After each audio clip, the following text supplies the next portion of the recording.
சற்று முன் திமுகவில் இணைந்த அதிமுகவின் முக்கிய புள்ளி ஸ்டாலின் கொடுத்த மிக உயர்ந்த பதவி அதிர்ச்சியில் எடப்பாடி. அதாவது அதிமுகவில் அதிகார மைய மாற்றம் நிகழ்ந்து வருகிறது.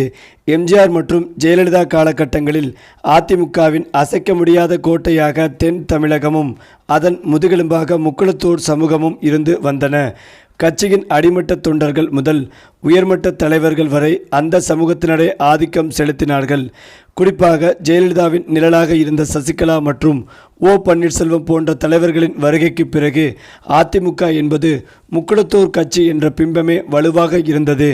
கட்சியின் தேர்தல் வெற்றிகளை தீர்மானிக்கும் சக்தியாக தென் மாவட்ட வாக்கு வங்கிகளே கருதப்பட்டன. இருந்தாலும் ஜெயலலிதாவின் மறைவிற்கு பிறகு எடப்பாடி பழனிசாமி தலைமையிலான அதிமுகவில் இந்த சமன்பாடு தலைகீழாக மாறி உள்ளது.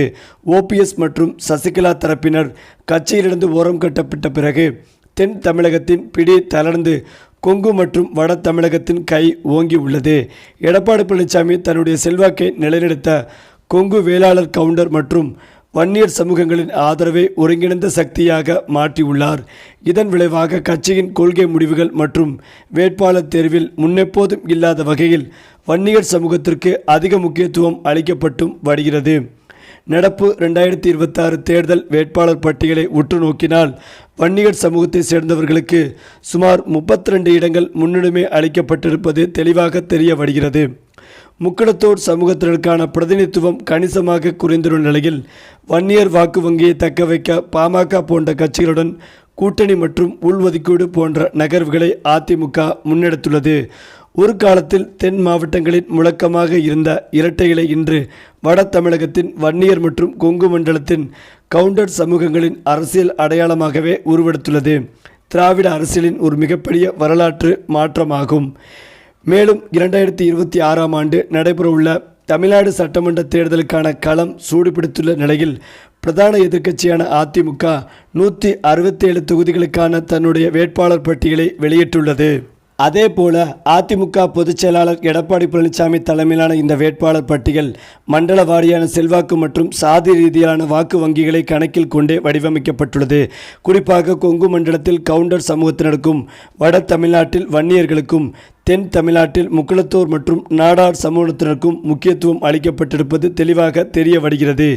இந்த தேர்தலில் அதிமுகவின் வெற்றி வாய்ப்பை தீர்மானிக்கப் போகும் அந்த 167 வேட்பாளர்கள் யார், அவர்களின் சமூக பின்னணி என்ன, ஒவ்வொரு தொகுதிகளும் நிலவும் சாதி ரீதியிலான பலப்பரட்சியை அதிமுக எவ்வாறு எதிர்கொள்கிறது என்பது குறித்து வெளிவந்துள்ளது. மேலும் இந்த தேர்தலின் மிகப்பெரிய சோகமே பிரதான எதிர்க்கட்சியான அதிமுகவின் நிலைதான். கடந்த தேர்தல்களை விட இந்த முறை அதிமுக மிக மோசமான தோல்வியை தழுவும் என தெரிய வருகிறது. அதிமுக கூட்டணிக்கு வெறும் 33% வாக்குகள் மட்டுமே கிடைக்கும் என தெரிய வந்துள்ளது. ஆனால் உறுதிபட தெரிவிக்கவில்லை. குறிப்பாக இரட்டை இலைக்கு பலமாக இருந்த மண்டலங்களில் கூட வாக்குகள் சிதறி வெறும் 64 முதல் 70 இடங்கள் மட்டுமே அந்த கூட்டணி சுருங்கும் என்கிறது இன்சைட் எலெக்ஷன். அதிலும் முக்கியமாக கருத்து கணிப்புகள் ஒரு திசையை காட்டினாலும் கடைசி நேர கூட்டணிகளும் பணபலமும் மக்களின் மனமாற்றமும் களத்தை மாற்றி அமைக்கலாம். ஆனால் இப்போதைய நிலவரப்படி எடப்பாடி பழனிசாமிக்கு இது வாழ்வா சாவா போராட்டம் என்பதில் சந்தேகமில்லை. கோட்டையில் மீண்டும் கொடி ஏற்ற காத்திருக்கிறார் முதலமைச்சர் ஸ்டாலின். அது மட்டுமில்லாமல் தமிழக அரசியல் களத்தில் அரை நூற்றாண்டு காலமாக ஆளுங்கட்சி அல்லது பிரதான எதிர்க்கட்சி என்கிற கம்பீரத்தோடு வலம் வந்த அஇஅதிமுக இப்போது தன் அரசியல் வரலாற்றிலேயே மிக இக்கட்டான ஒரு சூழலை சந்தித்து நிற்கிறது. வரவிருக்கும் சட்டமன்ற தேர்தலுக்கான முன்கூட்டிய கருத்து கணிப்புகள் அந்த கட்சிக்கு அபாய சங்கை ஊதி உள்ளன. அதாவது அதிமுக எதிர்க்கட்சி அந்தஸ்தை இழக்கக்கூட வாய்ப்புகள் உள்ளதாக சில சர்வேக்கள் சொல்கின்றன. லோக்போல் மற்றும் போல் டிராக்கர் ஆகிய 2 ஏஜென்சிகளுமே ஆளும் கட்சியான திமுக கூட்டணிக்கே வெற்றி வாய்ப்பு பிரகாசமாக இருப்பதாக தெரிவித்து வருகிறார்கள். லோக்போல் கணிப்புப்படி திமுக கூட்டணி 181 முதல் 189 இடங்களை கைப்பற்றி அசுர பலத்துடன் ஆட்சியை தக்க வைக்கும் என்கிறார்கள். இந்த கூட்டணியின் வாக்கு வங்கி 40% இருக்கும் என்றும் மதிப்பிடப்பட்டுள்ளது. போல் டிராக்கர் கணிப்புப்படி இதுவும் திமுக கூட்டணிக்கு சாதகமாகவே உள்ளது. 172 முதல் 178 இடங்கள் வரை திமுக கூட்டணிக்கே கிடைக்கும் என்றும் சுமார் 42% வாக்குகளை அவர்கள் அறுவடை செய்வார்கள் என்றும் கணிக்கப்பட்டுள்ளது. லோக்போல் கணிப்புப்படி 38 42 இடங்களும், போல் டிராக்கர் கணிப்புப்படி 46 52 இடங்கள் மட்டுமே அதிமுக கூட்டணிக்கு கிடைக்க வாய்ப்புள்ளதாக கணிக்கப்பட்டுள்ளது. மேற்கண்ட கருத்து கணிப்புகளின்படி அதிமுக தலைமையிலான கூட்டணி வெறும் 38 முதல் 58 இடங்களுக்குள் சுருங்கிவிடும் என கணிக்கப்பட்டுள்ளது. இது ஒரு புறம் இருந்தாலும் முதல் தேர்தலிலேயே சுமார் 20%க்கும் அதிகமான வாக்குகளை நடிகர் விஜயின் தமிழக வெற்றிக் கழகம் அறுவடை செய்யும் என்ற தகவல் எடப்பாடி பழனிசாமி முகாமை நிலைகுலைய செய்துள்ளது. ஒருவேளை இந்த வாக்கு சரிவு தொடர்ந்தால் சட்டசபையில் பிரதான எதிர்க்கட்சி என்கின்ற அந்தஸ்தை கூட அதிமுக இழக்க நேரிடும் என்ற விவாதம் இப்போதே அரசியல் இரத்தங்களிடையே புகைச்சலை கிளப்பி வருகிறது. இது ஒரு புறம் இருந்தாலும் அதிமுக பொதுச் செயலாளர் எடப்பாடி பழனிசாமிக்கும் முன்னாள் அமைச்சர் தங்கமணிக்கும் கருத்து வேறுபாடு இருப்பதாகவும் பனிப்போர் நிலவி வருவதாகவும் தற்போது தகவல்கள் வெளிவந்து கொண்டிருக்கிறது. அந்த வகையில் நாமக்கல் மாவட்டத்தில் உள்ள 6 தொகுதிகளில் கடந்த 2021 தேர்தலில் போட்டியிட்ட அதிமுக திமுக வேட்பாளர்கள் 5 பேர் அதே தொகுதிகளில் மீண்டும் களமிறங்கி உள்ளனர். குமாரபாளையம் தொகுதி.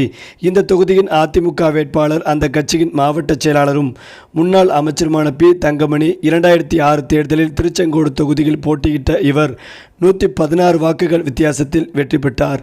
2011 தொகுதி மறுசீரமைப்பில் குமாரபாளையம் தொகுதி உருவானதால் தன்னுடைய சொந்த தொகுதிக்கு இடம்பெயர்ந்து விட்டார். 2011, 2016, 2021 தேர்தல்களில் எதிர்க்கட்சி வேட்பாளரை காட்டிலும் ஆயிரக்கணக்கான வாக்குகளை கூடுதலாக பெற்று எம்எல்ஏவானார். 2011 வருவாய்த்துறை, தொழில்துறை, போக்குவரத்துத்துறை அமைச்சராகவும் 2014 மின்சார மற்றும் மதுவிலக்கு ஆயத்தீர்வுத்துறை அமைச்சராகவும் பதவி வகித்தார் தங்கமணி. மேலும் இந்த தேர்தலில் இவரை எதிர்த்து திமுக சார்பில் பாலு போட்டியிடுகிறார்.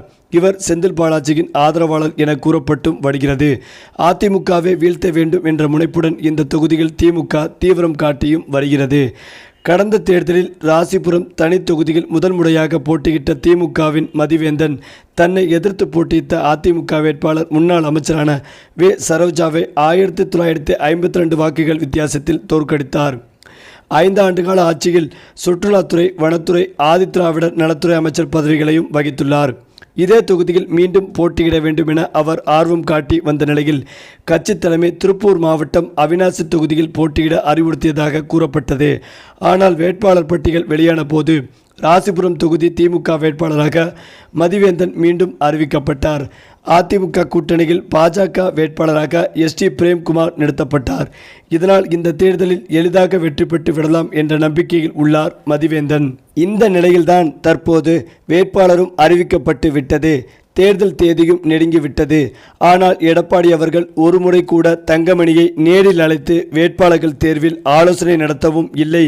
நாமக்கல் மாவட்டத்தில் எந்தெந்த தொகுதியில் யார் யார் நிறுத்தலாம் என்கின்ற பேச்சுவார்த்தையும் நடத்தாமல் இருந்ததால் சில மாதங்களாகவே மன வருத்தத்தில் இருந்து வந்த தங்கமணி இந்த அதிமுகவும் வேண்டாம், பாஜகவும் வேண்டாம் என்று முடிவெடுத்து அதிமுக கட்சியிலிருந்து விலகி விரைவில் முதலமைச்சர் ஸ்டாலின் அவர்களை நேரில் சந்தித்து தங்கமணி திமுகவில் இணைய உள்ளதாகவும் இதற்காக ஸ்டாலின் அவருக்கு மிக உயர்ந்த பதவி கொடுக்க உள்ளதாகவும் தற்போது தகவல்கள் வெளிவந்து கொண்டிருக்கிறது.